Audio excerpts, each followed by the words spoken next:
Street apologist. Street apologist. Whoa, on the radio. Street apologist. Yeah. What's up, y'all? What's up, y'all? This is Vocab Malone. You're rocking with Street Apologist Live. And we are chilling at the kitchen table. We got my man Irvin in the back. Oh gosh. We got Alberto in the further back. We got this person over there. And we got my man Kyrie right here. What's up, Kyrie? Here, we can put this between us. It should work. My man Kyrie is let me turn that off. I bet that music was too loud the whole time, wasn't it? Guys, sorry I was a little late, but I was feeding everybody. But we're here now. Alright. So I'm looking through the comment section already. And much love to all of you guys. We're gonna have a very interesting discussion. Oh boy, yeah, already. So this is a unique experience because we've actually got Kyrie is face-to-face with us, gonna discuss flat earth stuff. It's not just, you know, over the internet. So while this beat's playing, grab this link please and share it. Grab the link, share it, copy it, share it, and then hit the thumbs up button, please. And we also have another guest who I'm gonna show you guys in a second. We got my main man. Yeah, it looks really cool, right? We got my main man G-Con in the house. So let me bring up G-Con. And I'm going to let him introduce himself as well as we discuss flat earth. Hebrew Israelite, my man. Right here. And hold on, G-Con. I'm going to bring you up. Bring you up so everybody can see you as well. Boom! G-Con, what's up, homie? What up, man? What's going on? Can you hear me? I can now. I just had you too low, but now they should be able to hear you. All right, can you hear me now? Yeah. So, G-Con, I'm going to keep your mic volume up the whole time so people will be able to hear you. So, if you yell at your kids or something, mute yourself. Cause all right, I'm cool. I'm going to leave your mic volume on. The camera brings out the most obvious one. All right, I'm going to mute myself. Go ahead, you guys. I don't know if you guys know that. And what I'll do is anytime you want to say something, I'll bring you on. But to try to get everybody in the shot at once, I'll have you off camera until you say something or something. Is that cool? You know what I'm saying? So like it'll be like oh yeah I'm good all right, but your volume's always there, so if you anytime you say something we'll be able to do it. All right, so everybody listen, you know the rules. If you get to 100 viewers or 50 in the super chat, we do a freestyle.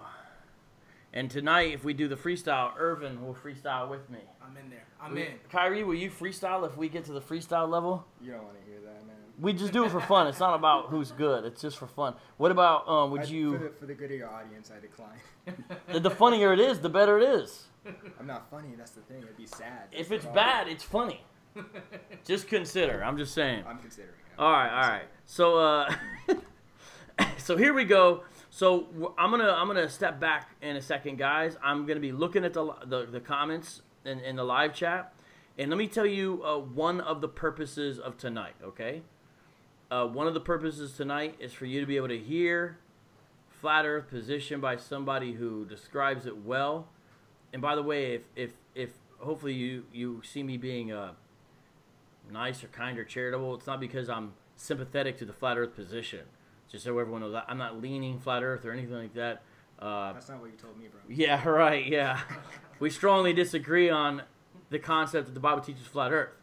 But I think it's helpful for people to have a face-to-face conversation and let someone lay out the position. And what we'll do is ask some questions along the way for clarity, because Alberto, my man, does urban apologetics. Everyone subscribe to him on Instagram. He doesn't know a lot about it. My man Irvin does Operation Apologetics on YouTube. He doesn't know a lot about it. And if you want to see Kyrie's channel, it is Flat Earth Boxer on YouTube.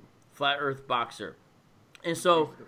yeah, man, I'm all, you know, we're equal opportunity here. Oh, what's up, Rox B? With the super chat already. So much love to you, Rox B. She's trying to make the freestyle happen. And I see D New, Gerard Perry. I see Fidel Castro in the house. What's up? I see Sean, Jonathan. Jonathan, I still got to get back with you, by the way. Sorry, J-Man, I fixed the music. I know it was too loud, everybody. And there's a couple more people I saw. Michael A., what's up with you? But I cannot talk to everyone right now because I'm going to let my man Kyrie. Now, I had the name you had on your YouTube channel. I put it up here. Do you want me to change it to Kyrie? I have... Flat Earth Boxer is great. Well, no, I'm saying the name on the screen I put Yosha Yahoo Yahuda because that was the name you put on your... I think Flat Earth Boxer is more okay. For my brand. So he wants to be Flat Earth Boxer because it's better for his brand. For my online brand. Wait, you have an online brand? Yeah, it's Flat Earth Boxer on YouTube. Can I at least put AKA Kyrie or your Hebrew name? Not necessary. Because it's going to be like, what's going on here? That's perfect. All right, well, we'll see what's up. Okay. Flat Earth, Hebrew Israelite, in quotes, Flat Earth Boxer. This is because, and I just say everything, this is because I do not affirm the idea that West African people descend are Hebrew Israelites. So I put that to show contention. Right. That's why. Are you this is because it's a nickname. Right. This is not a that's what you do with like a nickname. I would be very offended if you didn't believe I was in fact Flat Earth Boxer. You are a Flat Earth Boxer, Muay Thai to be specific. No, it's like Jimmy Two Fingers. Got it. Jimmy Two Fingers Romero. Right. You know. Okay. Got it. All right, so guys, I'm going to step back right now, and I'm going to let him explain. And by the way, we'll ask questions along the way. Where did everyone go? What happened? At some point, I want someone to show my the baked ziti I bought for these guys that hardly anyone ate. All right, so I'm going to put the microphone closer to you. Hello. And hey, real quick, hey, LeBron, if at any time when Kyrie is rolling, you just pipe up, just hey, and ask a question, okay? You muted yourself, just so you know. So if you say something, yeah, I know. Okay, just so you know. So anytime, bro, that's why I invited you, anytime, you know what I'm saying? It's all, but for now, I'm just gonna let him go, but anytime you want, all right? All right, so, why should the people watching this video believe that the Earth is a flat disc? I see. So, why should anyone believe that the Earth is a flat disk? Well, the first reason would be that it appears, in fact, to be empirically a flat stationary plane covered in water, and water always finds and maintains its level. So if the Earth's surface is 71% water, and water always seeks and finds its own level and remains flat and level once finding its level, the logic, concludes that the Earth, therefore, is 71% level and flat. And so that would be the primary reason for subscribing to the fact or accepting the fact that the Earth is indeed flat. So the 70-some% stat for water, isn't that based upon the Earth as a globe? The people who tout that 70% water, they do so in accordance with a globe model. So where do you get the 70% from? Well, I'm not really sure if it's exclusive to the globe model. For example, the globe model posits that the equator is 25,000 miles in circumference, roughly. This is also the case on the flat Earth model. And on the flat Earth model, it's possible that the surface of the Earth could be more or less water. It could be 50%. It could be 80%. Let's suppose there's a variance of there's a margin of error of 30%. If the surface of the Earth is even 50% water, it stands to reason that the surface of the Earth would still be 50% flat. You seem to trust, though, that the stat that the Earth is 70% water. Why do you trust that stat? I'm taking it as a hypothetical. Let's take it insofar as the surface of the Earth is in fact 70% water. It stands to reason that the surface of the Earth is 71% flat. Give or take, let's say, even 20%. It stands to reason so. So you said the flat Earth model, ever since, Copernicus going forward, there is such thing as a, there's been prior to that, but all the details kind of being worked out. Since then, there is a model of the Earth that is sort of across the board. There's not a flat Earth model that's across the board. You said 25,000 miles in diameter. Which flat Earth model is there? Oh, yeah, circumference. Equatorial circumference. Which one is that, though? Because my understanding is there's multiple flat Earth models. Am I wrong? Because some flat Earthers, for example, are not geocentric. Others are. Some have different views of the planets, of the dome, I see. of the size. So when you say the flat Earth model, which one are you referring to? Does it have a specific name? So what flat earthers, or what preponderance or group of flat earthers or flat Earth models are you referring to, which posits, for example, a heliocentric model? I'm not sure any such one. Just ones I've met sort of online, basically. You've met online flat earthers who claim to believe in it, subscribe to a heliocentric model. Yeah, that's interesting. There's also, for example, just to be clear, are you saying there are none? As far as I've ever met. Okay. But so there's a lot of disinformation. Regardless, there are divergences. I think there's a lot of disinformation about the flat Earth. And so, for example, have you heard of the Flat Earth Society? Yeah, and there's not one model there. Right. So the Flat Earth Society is not actually. So the Flat Earth Society was founded by like some Canadian guy, who he did not actually hold the flat Earth belief in earnest. There's no and I hate to refer to like a community of flat earthers as if we have well, I guess there is a FE. There's a sort of convention. They have members all around the globe. Right. That's sort of a disinformation organization designed to make a joke of the flat Earth model and also confuse people into thinking that for example, the common view among people who hold a biblical cosmology or flat Earth cosmology believe that the Earth is traveling upward at a speed of 9.8 meters per second squared, and that's what causes objects to appear to fall. But this isn't. But flat Earth Society. You're saying that's trolling. It's beyond trolling. I'd say it's more organized and intentional disinformation on the part of people who want to give the impression that the flat Earth is an absurd, unscientific claim or cosmology. But is that why people think the flat Earth claim is absurd, unscientific, because of the falling up part? I mean, not simply because of that, but I'm saying, let's say, for example, if you wanted to learn about the flat Earth and the first searches you ran into were predominantly disinformation, that made absurd propositions much more absurd than simply the claim that water is flat and level and the horizon appears to be flat 360 degrees no matter where you look. The latter proposition is entirely reasonable. The proposition that the Earth is traveling upward at 9.8 meters per second squared, that's absurd. So what's your evidence that they're purposely spreading disinformation? What's the best evidence you have of that?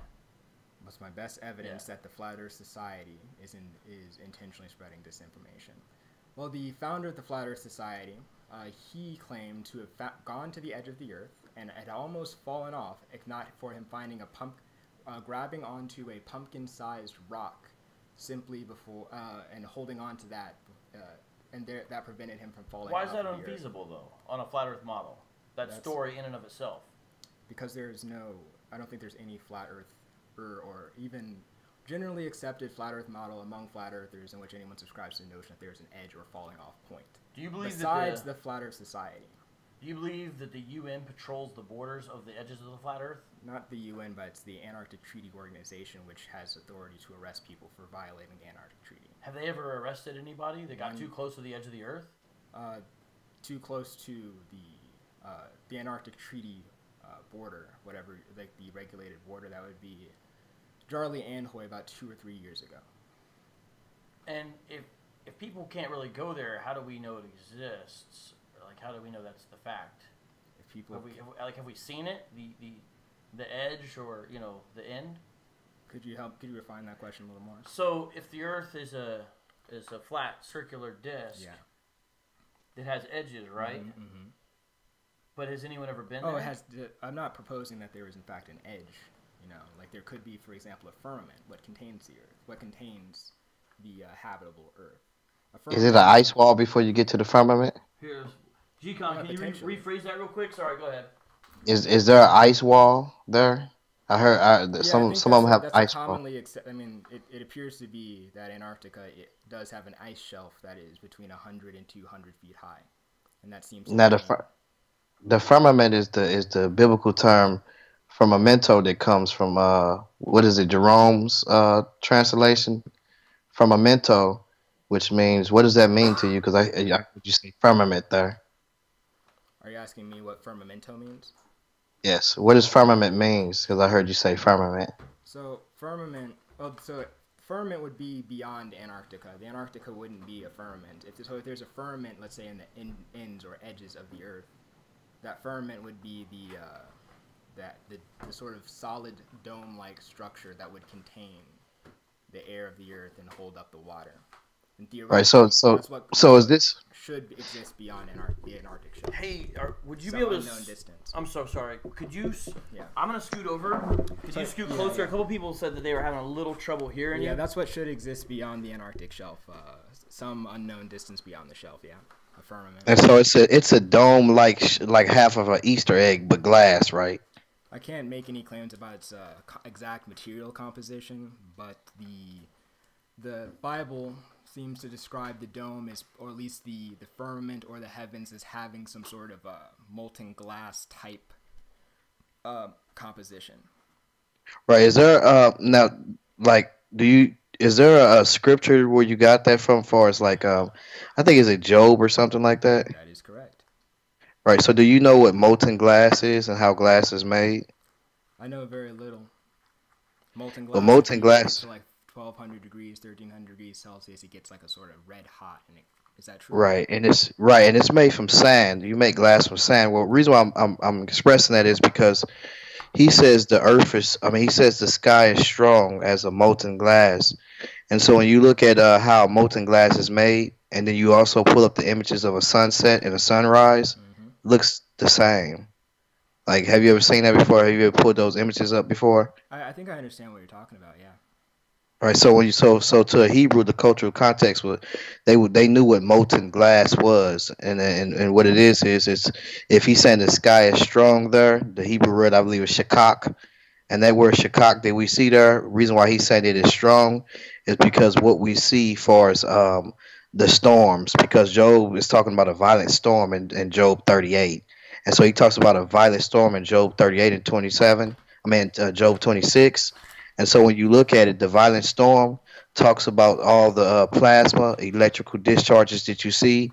And so he says the sky is strong, which is actually talking about a translation of cloud there, sha'ak. It's there if you look at it, or shakak there. I think that's entirely plausible. I'm not claiming that is implausible or that is false. What I'm suggesting is that it might be of the composition of being like a glass-like dome, in part also because I believe it is in Ezekiel when he is caught up to heaven, he describes the ground beneath him being above the heaven as being like a sea of glass.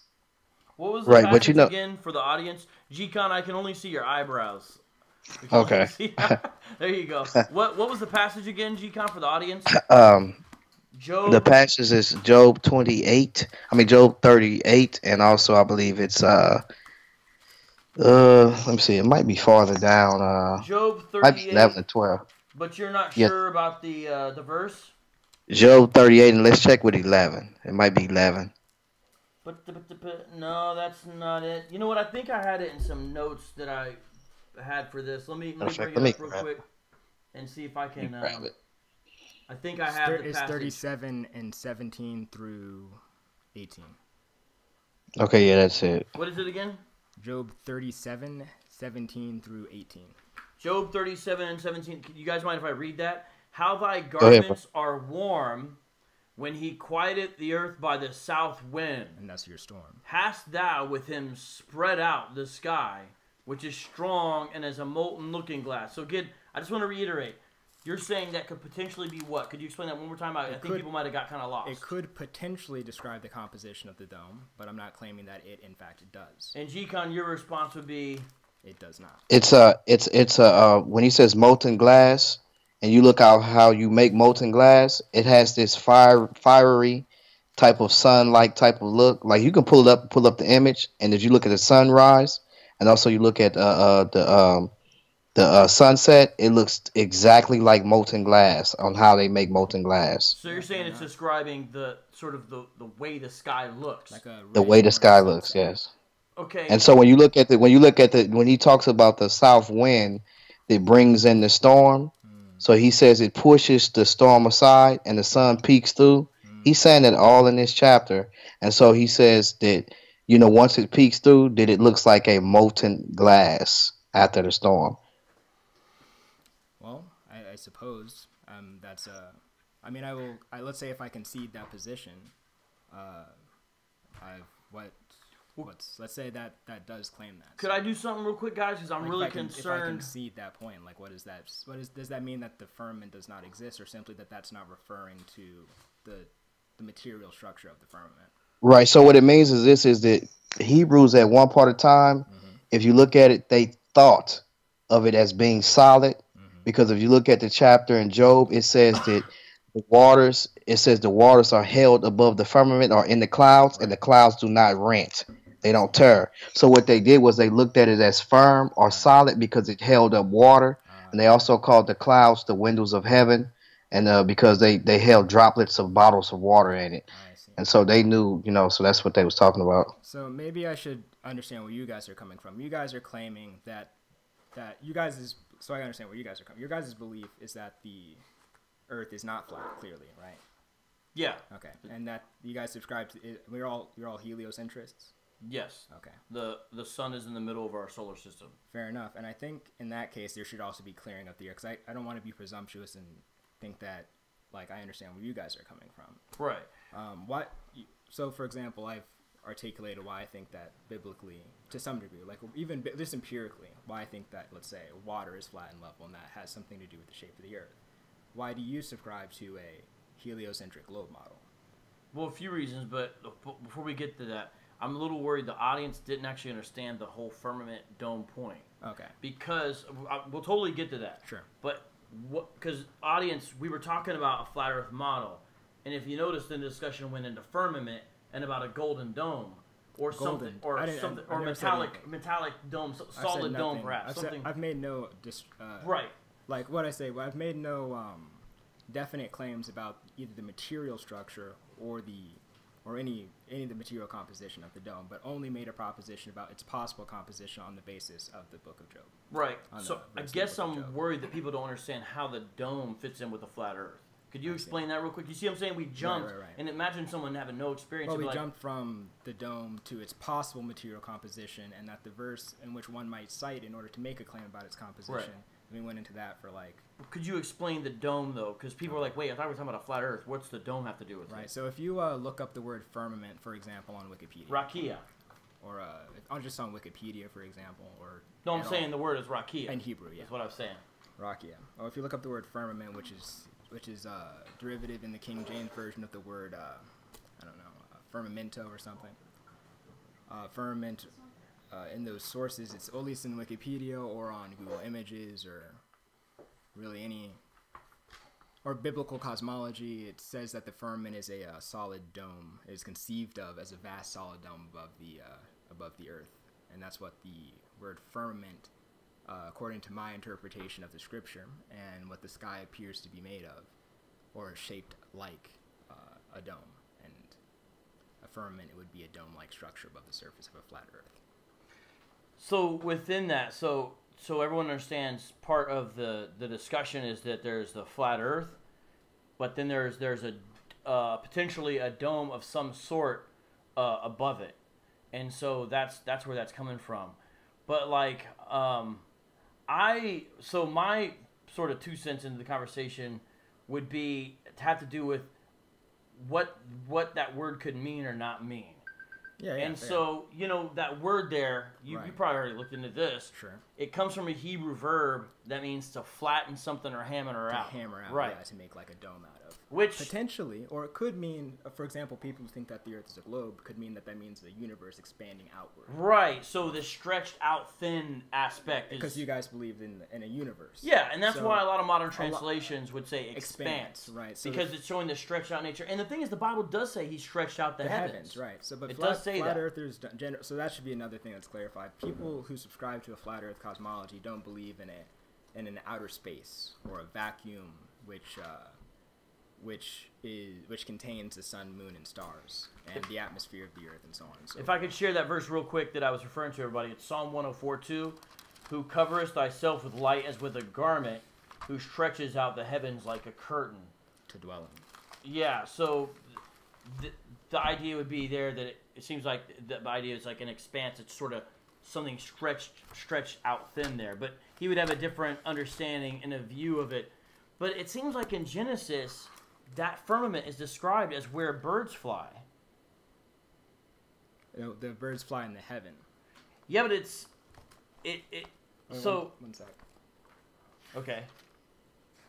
So you said that was in Psalms where it says he stretched out the heavens? Yeah, Psalm 104:2. think in Isaiah 42, there's another reference to the stretching of the heavens. And I want to make sure I'm giving you the full credit of your claim, right? Isaiah 42, you said? Yeah, 40 and 22. Oh, yeah, circle of the earth. And it also goes on about the stretching out of the heavens. All right, so I'm in Isaiah 40 as well. Then I'd go to 22. Isaiah 40 and 22, yeah. Yeah. And I'm in verse 22. So the scripture there says, "It is he that sitteth upon the circle of the earth, and the inhabitants thereof are as grasshoppers, that stretches out the heavens as a curtain, and spreads them out as a tent to dwell in." And yeah, so for example, like it could be the idea that the universe is ever expanding and is stretched out, as a curtain or as a tent to dwell in. Typically, let's say if I'm making a tent, and the heavens, the sky, is often referred to in the scripture as something like a tent. Yeah. And it's stretched forth. If I'm stretching out a tent as something to dwell in for us, I would find the ends of this tent and make a circumference. Let's say it's a circular dome-like tent for the sake of the analogy. I would stretch it out, and then we would dwell in said tent.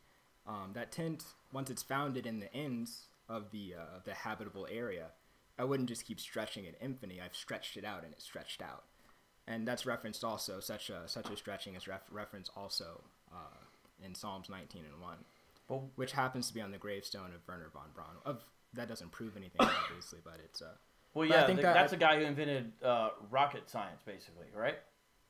Allegedly, yeah. Yeah. I mean, yeah, that's the story, right? Oh, But okay. I mean to say, Okay. that's a whole other conversation. Obviously, So I don't within subscribe that, to though, NASA, right? I feel like you might have stretched out the language further than it's supposed to go. Meaning, the point is, That's a clever when line. you have a tent, you bring it taut. I agree. You know what I'm saying? And it seems like that's the emphasis there. And not only that, as a tent to dwell in, right? So you stretch something out as right? a tent Because to it's dwell above us, right? It's part of where we and live. and on either side. So check this out, though. Without the atmospheric tent, if you don't have something like the way the globe envisions it, then how do you get light to refract across the whole planet? Because if you have a globe and you have the atmospheric tent, the sun shines, and part of what happens is it refracts and all that. But if you have a great light or a sun, it beams down. It's just beaming right on a flat plane. It's like a spotlight. It'd only be shining on one part. How do you get it to refract across everything? So I think there might. I just want to make sure that it's understood what I was trying to say regarding the stretching of the dome. I understand what you're claiming, like the heavens are stretched out. Right. From a heliocentric point of view, Right. it means that the heavens are ever expanding, like in a. Well, the ever expanding. In a big bang, right? Yeah, the ever expanding part. Oh, you don't believe that? I don't. You don't believe space I don't is think expanding. it. I don't know about all of that. Like, I don't. Not what I'm saying is I don't know if it's saying all that, Okay, but so- stretching, expanded out, yes. But Fair, you know what that is again. So I think there's because I don't know exactly where you guys are coming from. Like, so if, for example, if you're saying, so do you guys subscribe to the Einsteinian model in which the sun is also moving in an orbit in the Well, in the galaxy? Well, let me respond to that. Can you guys hear me? yeah, go ahead, bro. What's I got you. the Hebrew word there for heavens is shemayim, and what it means is a lofty abode.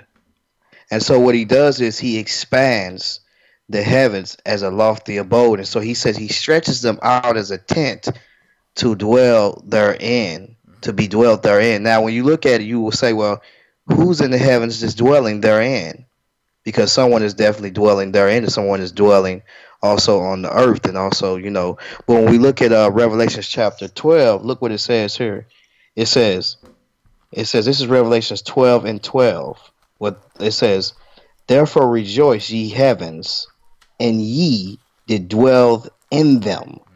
Woe to the inhabitants of the earth and of the sea, for the devil is come down unto you, having great wrath, because he having great wrath, because he knoweth that he have but a short time. So we clearly see that it says that the heavens are being dwelt therein, and there is inhabitants of the heavens.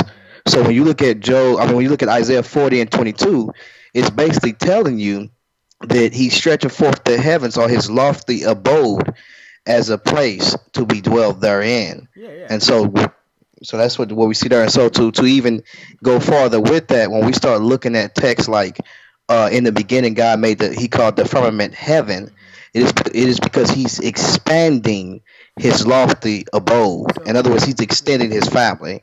So in this case, we have the firmament is in Genesis says the firmament is called heaven. So the rakia is called shamayim. Is that right? Or is that false? Because I don't have. Yes, I'm someone sorry. to check I'm the sorry. Hebrew on my behalf. I'm sorry. Say it again. Say it So in again. Genesis, does it say that and Yah or God called the firmament heaven? It says that. Yes, So in the yes. Hebrew is that and God called the rakia shamayim. Yes. Okay. Yes. Heaven. And shamayim, shamayim is the thing that divides the waters from the waters. Shamayim is the yes. He says let the he's the firmament. The firmament is the rakia, Rakia would divide right? the waters. Right. And so they looked at it as being firm because we stated before as because it held water above. So it must be holding it up theoretically. So from Right, a and Bible so point of view, it must be holding up the waters above. right. So from a Hebrew perspective, they called it firm or solid because they seen that it was holding waters, and so then we have to get off to what is the windows of heavens then, Right. because So that's very from a important. flat Earth point of view, it's kind of like a literal like a snow globe kind of situation underwater, and the heavens, where let's say God's throne would be above the waters of that. All right, so I got one more question before we go into something else for us. Is as Isaiah 40:22. Okay, it says, "He that sitteth on the circle of the earth," and so how does that work with a dome right there? Because either way, if they say it's a flat Earth model or if it's a globe, you still would see the same thing, whether if it was a shell at the top or a dome at the top, or either if it was a globe. Would it still be, him sitting up high looking on a circle? Yeah. Because there is a dome that's there. Real quick, Yeah, I hold on. didn't, Let me give you time to do that. One thing, G-Con, we can see your face, but it's paused. It's like stuck. I don't know if you can do something. Yeah, there you go. You were paused the whole time. Is your voice. Number one. And then number two, shout out to Rox B, Lily R, MJ, and Kingdom. I think the full name is like Kingdom in Christ. Or Kingdom in Context. I'm going to read your comment after they do this question, okay, Kingdom in Context? Because I see you in the live chat. So shout out to you guys. And then Rox B 2 times. So G-Con, you look like you look like a hungry goat or something right now, bro. It looks kind of like claymation. Yeah, you look claymation, bro. Yo, you're frozen again. I'm going to put it on us till you get that situation taken care of. Do you want to wait till he comes back? Because I know he's kind of asking a question. Yeah. I asked it already, but I'm trying to use this restroom, so every time I take it off, it freezes. All right. All right, go ahead. I'll let him answer. What was the question again? G-Con, what was the question again? It had to do with Isaiah 40:22. Yes, Isaiah 40:22. It talks about there is a circle. It says, "He that sitteth and looketh down on the circle," so to speak, or that sitteth on the circle. Now, how does that work if the flat Earth if there is this dome? Is it because they'll say, well, it can't work if that was a globe, but either way, a dome is just missing the bottom half. But at the same time, if it was a globe, you still would have the Lord sitting, looking on a circuit or looking down on like you would say probably it was a dome. Like, how does that work? Like, is the dome still considered a circuit because it's still considered a circle because it has a dome on it, or? So what I'm reading here, it says, "It is he that sitteth upon the circle of the earth."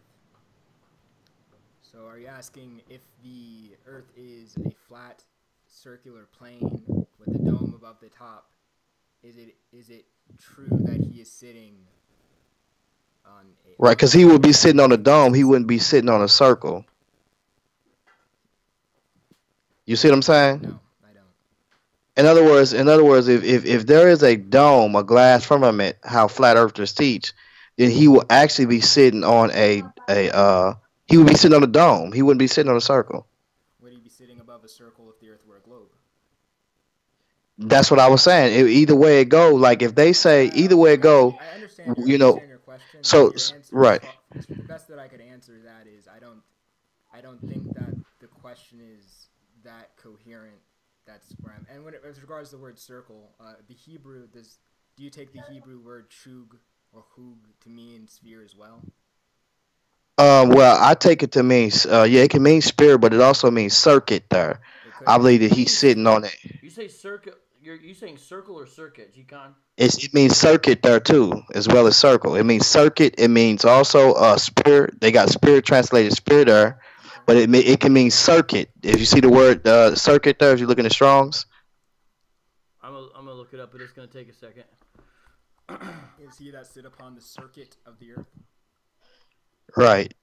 So, And so that is the question. So do you believe that God is sitting external to there's outer space and he's above the sort of circular orbit of the earth? yes, I believe he's above the expansion. Yes, or the circuit orbit of the Earth. So